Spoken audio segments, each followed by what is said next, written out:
मैं ना तो तुम्हारी महंगी भेंट से प्रसन्न होता हूँ, ना दिखावटी दान दयालुता से। अगर मैंने मन को हरना है तो मुझे प्रेम से पुकारो, मैं हाजिर हो जाऊँगा। अवास्तविक चीज़ों को लेकर मन में कभी डर पैदा मत होने दो। वो वास्तविक नहीं है, वह ना तो कभी था और ना कभी होगा। इसके विपरीत जो वास्तविक है वह हमेशा से था और उसे ना तो बदला जा सकता है, ना कभी नष्ट किया जा सकता है। जो मनुष्य किसी अच्छे काम में लगा हुआ होता है, आने वाले समय में उसका अंत कभी बुरा नहीं होता है। मनुष्य अपनी 3 प्रमुख कृतियों द्वारा नरक के द्वार पर पहुंचता है। वे तीनों कृतियां काम, क्रोध और लोभ हैं। मनुष्य का समस्त निर्माण उसके विश्वास के फलस्वरूप होता है। जैसा वह सोचता है उसी के अनुरूप वह बनता है। परिवर्तन ही संसार का नियम है। एक नज़र में तुम असीम संपत्ति के मालिक बन सकते हो तो वहीं दूसरी नज़र में तुम दरिद्र बन सकते हो। एक इंसान के रूप में इस धरती पर तुम्हारे कुछ कर्तव्य हैं। अनिवार्य रूप से अपने कर्तव्य को निभाओ।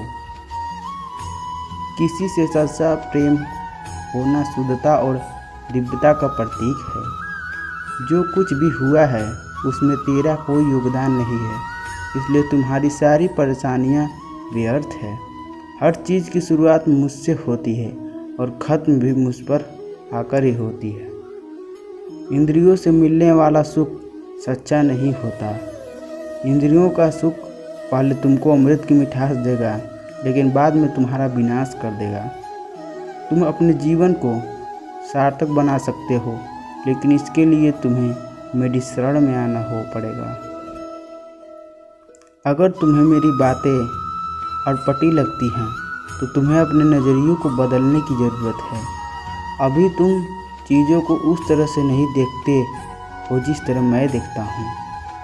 अगर एक बार तुमने मुझ पर विश्वास कर लिया तो तुम्हें जीवन में कभी निराश नहीं होना पड़ेगा। एक बार जो मुझ पर विश्वास करता है उसको मैं कभी छोड़ता नहीं हूँ। जो मेरे भक्तों के साथ धोखा करता है उसके लिए मैं सबसे बड़ा शत्रु हूँ। अगर किसी ने मेरे भक्त को एक बार भी धोखा दिया तो जन्मों जन्मों तक मैं उसका उद्धार नहीं करता हूँ। इस देवतत्व का सर्वोच्च मैं हूँ। सब कुछ मुझ पर निर्भर है। अगर तुमने मेरे बारे में जान लिया तो तुम्हारा कल्याण निश्चित है।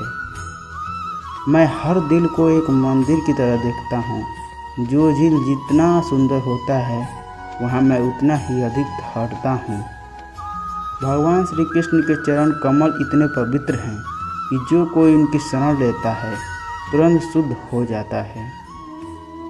इस दुनिया में तुम प्रेम सभी से करो, लेकिन पूर्ण रूप से विश्वास किसी पर मत करो। अगर तुमको भरोसा करना है तो केवल कृष्ण पर करो। मन बड़ा चंचल है, इसलिए अपने मन को स्थिर रखो। उसको कभी व्यथित मत होने दो।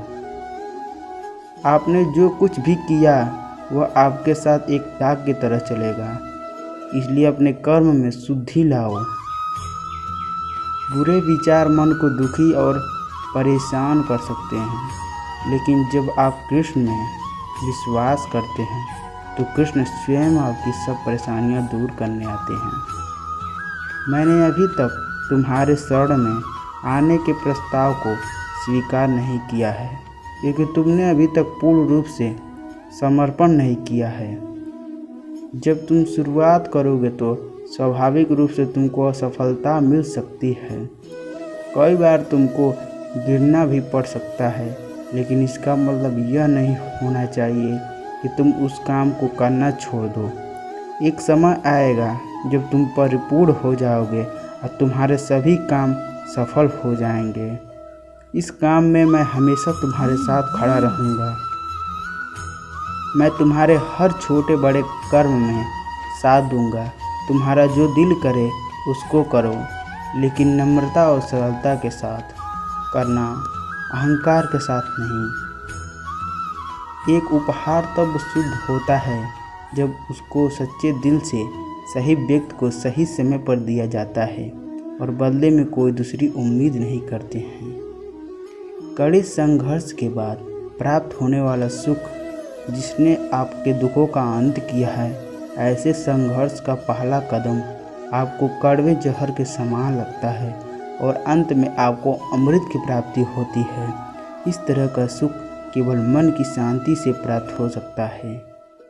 इस धरती पर आने के बाद आपको मुख्य उद्देश्य यहाँ से मुक्त होना है। केवल वही मनुष्य मुक्त हो सकता है जो अपने कर्मों में दृढ़ संकल्प के साथ स्थिर है और सुख दुख को समान रूप से सहना करता है। जो मनुष्य अपनी आत्मा की बात सुन सकता है वह मुझसे बात कर सकता है और देख भी सकता है। अपने सभी कर्मों को कृष्ण पर केंद्रित होकर करो, आसक्ति को त्याग दो और सफलता और असफलता को समान दृष्टि के साथ देखो, क्योंकि आध्यात्मिकता का अर्थ ही होता है संभाव। Thank you, have a nice day. Please channel को सब्सक्राइब कीजिए। Thank you.